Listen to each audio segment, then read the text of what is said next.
Good evening and welcome to Catholic Peekskill. I'm Father John Higgins, your host for this program that comes to you by way of public access, and I'm so glad you could join us for this show. You know, through the course of this program, we interview guests that have something to do with our Catholic faith and the city of Peekskill. And we're delighted today to have with us Sister Ann Patrick Boddie. And it's special to us because she is not only a religious sister who is stationed here with the Franciscan Missionary of the Sacred Heart of Jesus, you know, the convent down by the train station, but she is a native of Peekskill, born and raised here, went to Assumption School, and really found her vocation to religious life here. And so it's an honor to welcome you to be with us. Sister Ann Patrick, so glad you're with us. God bless you and welcome. You're welcome. So you're a Peekskill native, Yes, born and raised. Tell us a little bit what it was like growing up in a large family. Tell us about your family. Well, there was 14 of us. Wow. Where were you on the ladder? I was the sixth. I was in like the ninth. After 6 boys, I came. And then it was boy, girls. But I have 8 brothers and 5 sisters. But now we are 4 brothers and 5 sisters. 4 brothers have passed away. And a couple of them live here in Peekskill and Verplank area. Yeah. It was, you know, nice. Well, when you came home from school, you took out the little ones, or you helped Mom cook, you know, because Dad sometimes was in the service. So it was really, and our grandparents lived with us. It must have been a very lively household. It was. Yeah. We took turns. Like in the morning, she would get the ones ready for high school, and then the next one would come, and then in the meantime, the little ones were being fed. So did you go to Assumption School? I went to the Assumption School to the 9th grade. At that time, the Assumption had 1 year of high school. What was Assumption like back in those days? There was 900 of us in the school. 900 kids. And there was a sister in every classroom. Wow. 2 of everything. Yeah, was it very strict? Sort of, but not that. But I mean, you knew when the sisters came in, that was it. You behaved. Yes, yes. I know there's legendary stories about when the religious sister had their clicker outside. Outside, everybody would stop, and especially if you were up on the first floor where the office was. In the morning, everybody would come out of the room, and Sister would click, and everyone would say, "Good morning, Sister," and then we all go back into our rooms. Yeah. Did you feel an inkling that maybe God was calling you to religious life when you were in elementary school? I didn't know until maybe around the 8th or 9th grade in school. Up until then, I said, no, I did not. Up until then, no. And then when I spoke to one of the sisters, she said to me, well, you know, stay away from us for a while. So that's why I went to Peekskill High for my sophomore year. I see. So 9th grade at Assumption School, 10th grade at Peekskill High School. Then what did you do? And then my mother said, well, if you want to go to Ladycliff, you have to get a job, because there was still a lot of us to raise. So I worked after school to raise enough money, so when I went to Ladycliff, I had my money for tuition and everything. That was across the river, right? Yeah, because we took a whole bus load from the Peekskill area, went to Ladycliff Academy, where the college is, where West Point has now. Yes, and we would come back. Yeah, and you worked. Was there any particular religious sister who you wanted to?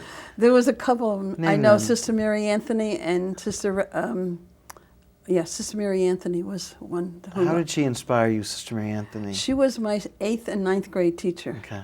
And just the way, and knowing what the sisters were like. And then we used to go down there to the St. Joseph's home with visiting the children. Did that move you, seeing how the sisters took care of the kids? That later on, yeah, that was there, but never until I went to the 8th and 9th grade is when I found out. Yeah. So 1 year in Peekskill High School, then 2 years at Ladycliff Academy. Oh, that was 1 year. It was long. I thought I was never going to get out of school. Yeah. You longed for that structure that was... Yeah, that's why she said, stay away for a while. And then after that, I went to her. And then she said, well, go to Ladycliff. And then when my senior year in Ladycliff is when I really said yes to the Lord. Senior Ladycliff. Then I was going back and forth. But my senior year. How much longer was it after that, Sister, that you... Well, I graduated in 56, and September of 56 I entered. Okay, so just a couple 2 months, 2-3 months. Mm-hmm. Wow. Yeah. And was it very strict when you entered into religious life with the missionary? Yeah, well, you could say sisters? yes, but it was controlled. But we knew just what to do, and the sisters were there as the novitiate. We had 2 years of novitiate as a postulant and then a novice. That's when we were all dressed as brides. When we went from postulants to novice, we were dressed as brides. And then we took our novice year, and we could not see our parents only for Christmas and Easter. Wow, twice for a year. Twice briefly. a year, until the next August when we were professed. When Did we you got ever- their names. And then my name, Ann Patrick, is my mother and father's name. Oh. My name before I entered was Elizabeth, and they used to call me Libby, so people know that too. Yeah. That's how I have Ann Patrick as my mother and father's name, because he wasn't too happy that I entered. But Why? then, by meeting the sisters, then he came along. He warmed up He to saw the how idea. happy I was. So you were very happy. Yeah. What a joyful thing. Yeah. So you went through the postulancy, novitiate, formal training and preparation. And You then make when I final got ones? professed, I went to Philadelphia for 2 years. In the daycare, we had a daycare in Philadelphia. Then we went to the Kennedy home. We had for the older children. And then from there, I went to Peekskill to be a group mother No. with the little ones. Let me take each one of those moments. Philadelphia, you said it was at a daycare? You took care of We had a kids? school there. Okay. And also we had a daycare. So that's where I was. Taking care of children. Yeah, taking care of ones. After school, and 3 and 4 and 5, the older children. I see. And then from there to the Kennedy. Where is the Kennedy- Kennedy home? People That was in wouldn't the know. Bronx, Okay. like up in Pelham.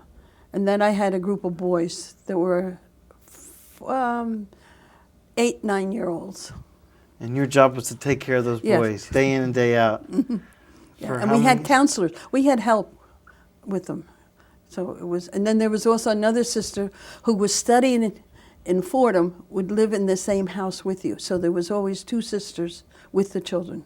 At all times. You know, they must have known that there was love and commitment there that Because was as we protecting say, and loving them. every April when we have our festival, we have children that come back now to visit us. Some of them live in Peekskill. They come back anytime and they say, we wouldn't be what we are today if we didn't have the sisters. Beautiful. They come back. The senior sisters were really dedicated. But we started, and then from there, we started, we came to America in 1869. We were founded in Jamona at 1865. 3 years after that, we came to New York City, to 31st Street. Okay. And when they were taking postulants then, it was getting big. And one of the sisters ride up along the Hudson. The train was existent at that time. It was just starting. I don't know. She came now horse and buggy. Horse and buggy. She Horse came. and buggy then. This was 1869 when they came to Peekskill. And the Townsend estate is where she had some money. She went in and put money down, and that's how Bought land in order the land. to start It was foundations. and he was a Protestant man from Peekskill who sold them the property. Yeah, now that property right there by the Right train there, station. the one by the train station. When you come into our property and you see the red and you see the white, well, the red is the original building. I see. And then they added on the chapel. I see. Yeah. So in the late 1860s, that property was purchased. And then shortly thereafter, the sisters began to live there. They lived there, and then they had Holy Angels Academy. They were taking some girls in There on in the Peekskill? property way back when okay. the sisters were there. And when they went to go out to town, they couldn't wear their habits Wow, why not? because it was a Protestant town and Catholics weren't. I'd heard that as when some years later, Yeah. in fact, in 1907, or even previously when the Franciscan missionaries helped with catechism classes in the 1860s, 70s, They couldn't go 80s. out in their habits. They had to wear, a habit form, but not the veil and stuff. Wow, Yeah. things have changed a bit, haven't they? Oh, they have. Yeah. So then, just continuing on this historical theme just a little bit more, we're looking at the 150th anniversary of their arrival here. In December. Gimona's in Ireland? No, Italy. Oh, in Italy, sorry. In Italy. And they came Came to New York City, 150, but in 1869 was Peekskill, when we're going to be 150, December of 2015. We're going to celebrate it in Peekskill. Beautiful. Yeah, because the sisters don't have the same presence in Manhattan they did 150 years ago. Yeah, and we felt we're going to have it there because a lot of our sisters are older. We have a sister that's going to be 103. Beautiful. So it goes, you know, we have a lot of 90s, 97, 98-year-old sisters. Glorious. And it goes up as far as 40, yeah. And we have two novices now, 2 aspirants. Wonderful. What a grace. Yeah. Now, I know that after your profession, you went to Philadelphia, then the Kennedy home. And then Peekskill. And then to Peekskill, six years. And you had, after you were made profession, you had 5 years to decide whether you wanted to stay or leave. Well, you could still get out. Yeah, to get out. And I said, no, why should I? You know? You're very happy. Yeah. Now, when you came here, you began to work at what was called St. Joseph's. St. Joseph's Home. The whole campus is called Mount St. Francis. Mount St. Francis. But it always was Mount St. Francis. Okay. But St. Joseph's Home took where Riverbend is. All those white, that was all our property. I see. We had a swimming pool, gym, everything, laundry. To take care of the children. So. And they even had a meat way back. They had where they would go down to meat house. Yeah. Right on the property, like a butcher area. Shop. And they had shoemakers. We had the infirmary for the children. Well, I understand there was as many as 1,000 children there. When you came back to Peekskill, having been in Philadelphia as well as in the Bronx, how many kids were Well, I had there? went with the babies that were the 3-year-olds, about 30. What did you do for the What you children? do? Well, you had to wake them up, get them ready, get dressed, feed them. Then we would take them out for a walk around the place and do things with them, do arts and crafts and everything. And you had 33-year-olds under your care at that time? You must have been pretty busy. Oh, yeah. And then you had a night watch at night. So therefore you could go to bed, and we had a night watch on that floor. So, you know, she would wake them up and if any problems. I see. And then, you must love children, sister. well, I guess. So after, that was a 6-year assignment? Where did you go from there? From there, then they needed, one of the sisters was retiring in one of the missions in Little Falls, and that's in New Jersey. Okay. I was asked to go there because I did have some college degree. I did have some from Lady Cliff. And what did you do while you were there in Little Falls? I taught the 3rd grade. Oh, wonderful. Yeah. Then I used to come home on weekends to go to Lady Cliff. But then after a while, I went to West New York. So therefore, I transferred to Jersey City State and got my degree from Jersey City State because it was much easier. I see. So you continued your religious, I mean, certainly you were already a fully professed religious sister. I was teaching and at the same time going to school. Wow. Just like a lot of, secular teachers do today. They get their master's degree while studying at night, all while trying to keep the classroom going and grading papers and everything like that. How many years were you at Little Falls, sister? Well, about 3, and then I was in West New York, in Jersey, and taught what grade? I had kindergarten there, and that was for 20 years. And then 20 years? Then I went to Booton for a year, and then St. John de Pomazines for 5 years, which was in Guttenberg, and lived at West New York. I see. And then I came home. And then you came back to home sweet Peekskill. Then I came back to Peekskill. Yeah. So, and here I am. Yeah. Now tell us, what is your job now that you're back in Peekskill? Well, I'm the local superior. It's like what they used to call Mother Superior before.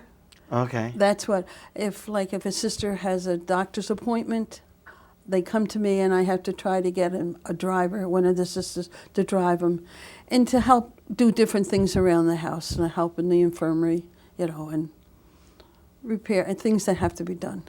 Major house. The building is very old. Or do you get involved also with directing some of the care of the building? Because I'm also in charge of the cleaning lady, Ruth, who does the housekeeping. So I'm in charge of her. So I have to make sure that her work is done. Now, I know that St. Joseph's Home doesn't function anymore as a home for children or orphans, but you do have special care you take of senior citizens who live there on campus with you. Tell us about that. It was our novitiate where we studied to be nuns. When we renovated, we tore it all out, and we put in independent apartments, studio apartments. So we have at least about 20 women, and then we were blessed with the Hastings Franciscans when they closed their mother house in Hastings, and some of the sisters worked around Peekskill area, came and were renting the apartments in that section. But they still pray with us, eat with us. They do everything as one great big community, even though there's two communities. Mm-hmm. And then we also have Sister Sheila, who's a sister Good Shepherd, who works out of St. Pat's. Oh, as a senior citizen, lives in our place. Okay. So we have 3 different, Must be quite a sense of community there among the sisters. Oh, yeah, because we all eat in the same dining room. It's not here and there, but everybody. And they share everything with us. Like we had a Feast of the Sacred Heart the other day. They treated us to a supper, the 2 communities, as a gift to us for what we have done for them to come to live with us. Beautiful. Maybe you could tell our viewers what's a day in the life like. Maybe it's very great variety, but are there any certain markers each day that the religious sister at the Franciscans we have morning prayers at 7:15. We have Mass, which we're blessed with Father Reinbold, who says Mass for us at 7:30. Then we have breakfast, and then some of the sisters who go out to work, and some of the other sisters have chores they have to do. They go, all right. At 10 o'clock, Father Reinbold goes up to our infirmary floor and says Mass there for the infirmary sisters, or any sister who is sick. I see. So they don't have to come for 7:30. And then they have and then also we have aides to come in and help with our sisters, the ones who need help, the elderly. Yeah, we have about 5 aides, I think. 5 aides. Okay, they come every day. They come in and shower them and do everything. It's like they come 8 o'clock to 4 o'clock. And no doubt And then now that the summer comes, on Tuesday and Thursday we have exposition of the Blessed Sacrament from 4 to 5, and then we have prayers. But we have prayers at 5 o'clock, and then we go into supper. And then after that, some go watch television or go and relax. And I do my crewel work and plaster canvas work in between. That's your kind of special hobby for recreation? Yeah, and my little solitaire Game Boy. That had to keep me, And some of the sisters play games, and they crochet. Yeah. Now, you mentioned that there's 2 novices, yes, or postulants. They're novices, the second year, yeah. Okay. Yeah. So that's a special blessing, yes, isn't if it? anyone comes in our property, they say they're in a gray jumper with a collar, with a white blouse, but no veil. They don't have a veil until they're professed. So when would let's say everything? Next year. So it's a speedy track, 1 year postulancy, 1 year novice, and then professed. And those would be temporary vows. Mm-hmm. That's temporary vows. In a world where many religious communities they don't have them. We're lucky to have to bless with two vocations. What would you say, Sister, to a young woman who is considering religious life who might just happen to be watching Catholic Peekskill? These 2 sisters that we have are late vocations. They're not the 18, 20-year-olds. I think they're like maybe 40s or in the 50s. Come and see. That'd be your advice then. My advice, come and see. And you don't have to have high school, you can finish your high school. Make sure you have your high school, you know. But if not, you know, you can. But some religions are coming at a later age. The vocations are, as we call, a late vocation, just like they do the priesthood, right? Some of them are late vocation. Sure. Mm-hmm. Yeah. I know there's many different religious communities. I mean, the title of your order speaks a lot because it's not just one word. It's the Franciscan Missionaries of the Sacred Heart of Jesus. St. Francis, we follow the rules of St. Francis. So first of all, it's Franciscan. St. Francis. What does that add to your life, the fact that you're Franciscans? It's more spiritual. Franciscan is more joyful, like St. Francis. He was always out, go to the poor. So our charisma is to go to visit the poor or the needy. And to reach out to the poor and needy. Mm-hmm. Now, missionaries, Franciscan, when I asked you what you did during these different years, you said you were on the mission. Well, that's what mission, because when I first entered, they said, oh, your missionary missions would be in Philadelphia. We're an international community, because we're in 21 different countries. 21 countries. Africa, we have a sister from Africa. We have a couple sisters from India, from Peru, Bolivia, and Chile in our community. Right here in Peekskill? Well, they're out on the missions. I see. But their home base would be? The home base is Peekskill, yeah. Okay. Do you still call it the Mother House? The Mother House. So people call them, yeah. Or yes, that's what we call the Mother House. Yeah. So Franciscan missionaries of the Sacred Heart and we're of Jesus. dedicated to the Sacred Heart. What does that add to your Because charism? Our Blessed Mother loved the Sacred Heart, and Francis loved the Sacred Heart. So it's been, along our novitiate studying, that's what we were studied. So it was studied with the Sacred Heart and everything. So we knew, you know. You mentioned even just that a couple days ago that the other religious sisters who are sharing with you in the community life treated you a special dinner, and that was on the Feast of the Sacred Heart. And they're like one of us. Whatever we do, they do. It's not, you know, they come and have Mass with us, they eat with us, celebrate with us, and rejoice with us. Yeah. Now, when you make special milestones yourself, for example, you told me that you've been a religious sister or professed for 58 years. 58 years. How do you mark like the 25th anniversary, 50th? Well, 50th, 25 we have a celebration if you're 25, and 50 we have. Then in our Assisi in the Mother General Rate, in August, they celebrate everybody, all the sisters who are in 25 and 50 years in our whole congregation go there for a celebration, because Sister Ann Matthew and Sister Claire are going over there this week to celebrate. I see.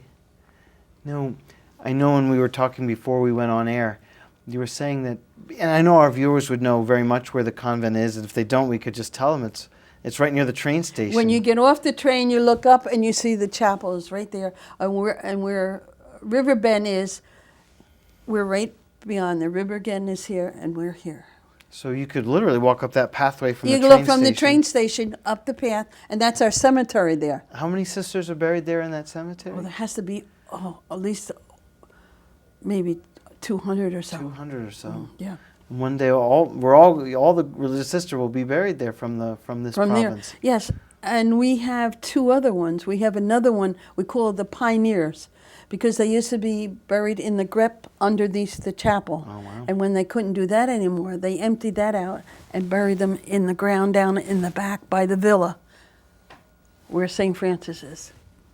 So you would before we got on air, you said people could visit. If someone they wants can come to visit, anytime to visit us. They just go up those stairs and knock on the door? Up the stairs and ask for, yes. And if they want to call, like we have a couple of our sisters that are sick. So the relatives will call us and say, all right, I'm coming so-and-so to see sister. And when they come, can they come say hello to Sister Ann Patrick Boddie as well? Well, if I'm at the switchboard, but I'll be around. I'm floating around. Sure enough. You know, I mean, not one place. Now, would people be able to come to their Sunday Mass? Yes. On Sunday, we have Mass at 9:30. We do have outsiders, and a lot of the people come from Riverbend. I see. And some from the Assumption come down. Yeah. I'm sure they know that Father Charlie Reinbold will always do a great job and give a good homily. Yes. Like he always And then does. we also have midnight mass. When we have midnight mass, it's at 8 o'clock at night. 8 o'clock is Yeah. your midnight mass. Yeah, yeah. That's great. And people come there. And we had a couple of people have their child baptized in our place.